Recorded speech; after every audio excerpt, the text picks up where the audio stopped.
मुंबई महापालिकेच्या उद्याच्या विशेष सभेत विरोधी पक्षनेत्याच्या नावाची घोषणा होणार आहे। दरम्यान ठाकरेंच्या शिवसेनेच्या गटनेत्या किशोरी पेडणेकरांचं नाव सध्या चर्चेत आहे। उद्या समित्यांमधील सदस्यांच्या नावाची देखील घोषणा केली जाणार आहे। सुनेत्रा पवारांनी जिल्हा परिषद आणि पंचायत समितीमधील विजयी उमेदवारांशी पहिल्यांदाच संवाद साधलाय। अजितदादांच्या जाण्याने आपण पोरके झालो असं म्हणत सुनेत्रा पवार भावूक झाल्याचं पाहायला मिळालं। बारामतीच्या कणेरी वन उद्यानाची पार्थ पवारांनी पाहणी केली आहे। अजित पवारांच्या निधनानंतर पार्थ पवार ॲक्शन मोडवर आल्याचं पाहायला मिळतं। मतभेद विसरून बीडच्या विकासासाठी एकत्र येण्याचं आवाहन महाशिवरात्रीनिमित्त धनंजय मुंडेंनी केलंय। उपमुख्यमंत्री सुनेत्रा पवार यांच्या नेतृत्वाखाली सर्वांनी एकत्र काम करण्याची गरज असल्याचं त्यांनी स्पष्ट केलं। छत्रपती संभाजीनगर जिल्हा परिषदेच्या अध्यक्षपदाचा पेच वाढलाय। भाजप आणि शिंदे सेनेमध्ये सत्तेसाठी रस्सीखेच सुरू असताना आता ठाकरेंच्या शिवसेनेनेही शर्यतीत उडी मारली आहे। काही सदस्य आमच्या संपर्कात आहेत, जर कुणी पाठिंबा दिला तर आम्ही नक्कीच सत्ता स्थापनेचा विचार करू असं अंबादास दानवे म्हणाले। तर यावरून भाजप आमदार संजय केनेकरांनी टीकास्त्र डाळलंय। इम्तियाज जलील यांनी आपल्या नवनिर्वाचित नगरसेवकांसह जोरदार शक्ती प्रदर्शन केलं। यावरून भाजप आणि एमआयएम मध्ये टीकास्त्र रंगलंय। भाजप आमदार संजय केनेकरांनी दहशतीची रॅली म्हणत जलील यांच्यावर जोरदार निशाणा साधला।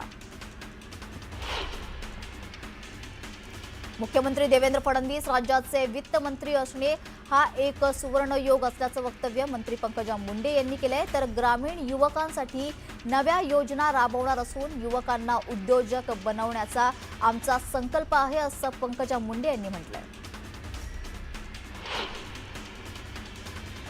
खासदार श्रीकांत शिंदेंनी गणेश नाईकांना ओपन चॅलेंज दिलंय। कुमकुमी असेल तर 2029ला ठाणे किंवा कल्याण लोकसभेतून निवडणूक लढवा, तुमची कुमकुमी उतरवतो असं म्हणत एकनाथ शिंदेंवरील टीकेला श्रीकांत शिंदेंनी जोरदार प्रत्युत्तर दिलंय। नाईकांच्या टीकेनंतर श्रीकांत शिंदे आक्रमक झाल्याचं पाहायला मिळालं।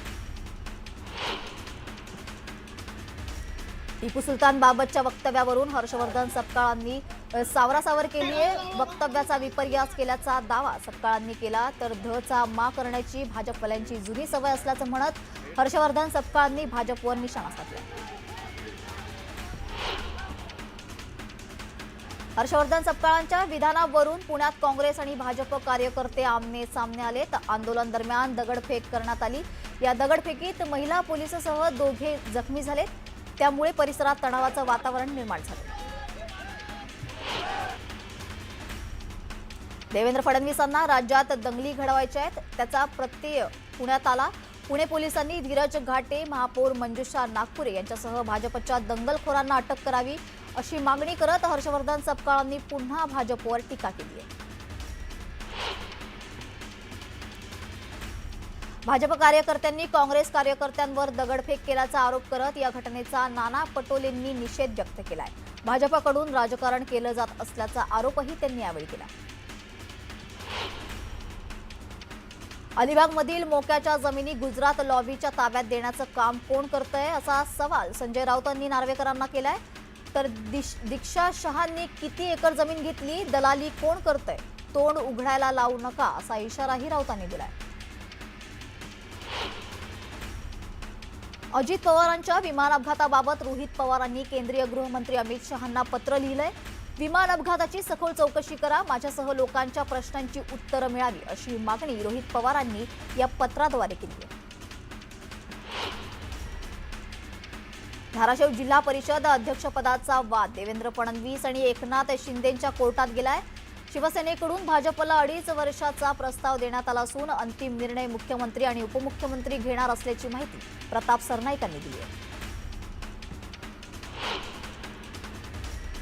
वेल्डिंग लेबरनं चुकीची वेल्डिंग कट केल्यानं मुलुंडमध्ये अपघात झाल्याची माहिती तपासातून समोर आली आहे। तर लेबर ड्राम आशिष कन्सल्टन्सी अधिकारी साई सुरेश दोघेही फरार असून पोलिसांकडून दोन्ही आरोपींचा शोध सुरू आहे। लातूर जिल्ह्यातील जानवळच्या 2 विद्यार्थ्यांची इस्रो इथे होणाऱ्या विशेष शैक्षणिक सहलीसाठी निवड झाली आहे। महेश वैद्य आणि अभिषेक जाधव अशी निवड झालेल्या विद्यार्थ्यांची नावं असून विद्यार्थ्यांमध्ये विज्ञानाविषयी जिज्ञासा, संशोधन वृत्ती आणि वैज्ञानिक दृष्टिकोन विकसित करणं हा या अभियानाचा उद्देश आहे. अमरावती जिल्हा मराठी पत्रकार संघाच्या वतीने पत्रकारिता क्षेत्रात उल्लेखनीय कामगिरी करणाऱ्या पत्रकारांचा दरवर्षी गौरव केला जातो. यावर्षी शेतकऱ्यांच्या बांधावर जाऊन शेतकऱ्यांच्या समस्या मांडणारे न्यूज 18 मराठीचे वृत्त निवेदक विलास बडे यांना राज्यस्तरीय पत्रकारिता पुरस्कार देऊन गौरवण्यात आले. डॉक्टर सुब्रमण्यम स्वामी यांनी पंढरपूर कॉरिडॉरच्या भूसंपादनाला विरोध केलाय. पंढरपुरातील प्रस्तावित कॉरिडॉरबाबत पुनर्विचार करण्यात यावा अशी मागणी त्यांनी केली आहे. तर यासाठी त्यांनी मुख्यमंत्री देवेंद्र फडणवीस यांना एक पत्र लिहिलंय. पंढरपुरातील मठ, मंदिरे आणि रहिवासी घरांचं उद्ध्वस्तीकरण न करता व्यावहारिक पद्धतीने पंढरपूरचा विकास व्हावा अशी मागणी त्यांनी केली आहे. मुंबईच्या अर्थ रोड परिसरातील साने मार्गावरील लक्ष्मीनारायण मंदिर सध्या चर्चेचा विषय ठरलाय. विकासकानं या परिसरात विकासाचं काम हाती घेतल्यानंतर 4 मंदिरांना स्थलांतर करण्याचा पर्याय दिलाय. यातील 3 मंदिरांचं स्थलांतर झालंय. मात्र लक्ष्मीनारायण मंदिर या परिसरातल्या स्थानिकांनी स्थलांतराला विरोध केलाय. बीड शहरातील अंबिका चौकात एका धावत्या कारमध्ये सैला टी नावाचा साप आढळल्यानं ड्रायव्हरची चांगलीच धांदल उडाली. गाडीतील ड्रायव्हरने थेट गाडी सोडून पळ काढलाय. गाडीमधील साप पाहण्यासाठी बघ्यांनी गर्दी केली.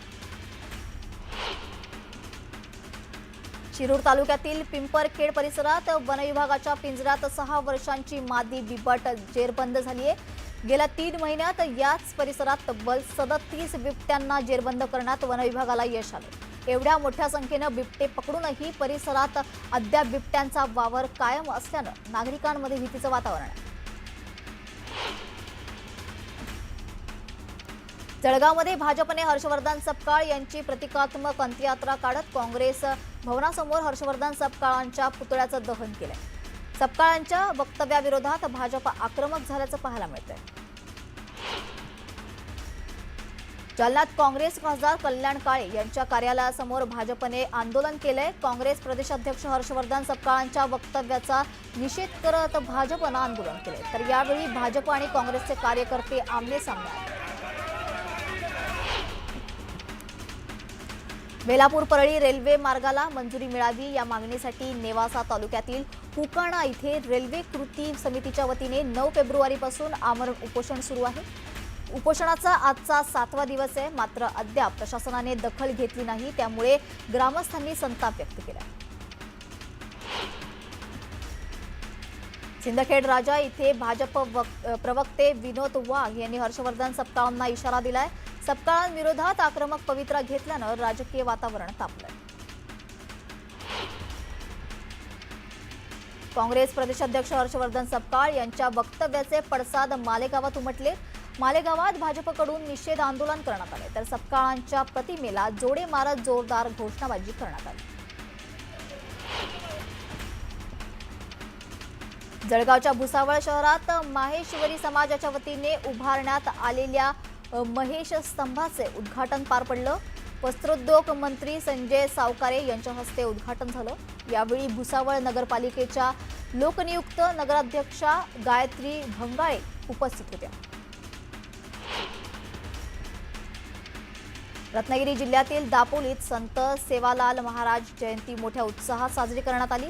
बंजारा समाजाच्या वतीने शहरातून भव्य मिरवणूक काढण्यात आली. संत सेवालाल महाराजांच्या प्रतिमेची पालखीतून शोभायात्रा निघाली. यावेळी पारंपरिक वाद्यांच्या तालावर तरुणांसह ज्येष्ठांनी देखील ठेका धरला. जळगाव जिल्ह्यातील कासोदा इथे महाशिवरात्रीनिमित्त महेश मंदिर प्रशासनाच्या वतीने भव्य मिरवणूक काढण्यात आली.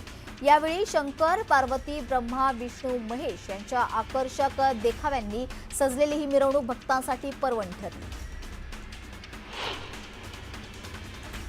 धुळे शहरातील मौलवीगंज भागातून बेपत्ता झालेल्या मोहम्मद उमर यांच्या तपासासाठी धुळे जिल्हा पोलिसांनी SITची स्थापना केली आहे. तर धुळे शहरातील मौलवीगंज भागातून 24 जानेवारीपासून मोहम्मद अन्सारी हा 6 वर्षांचा मुलगा बेपत्ता झाला आहे.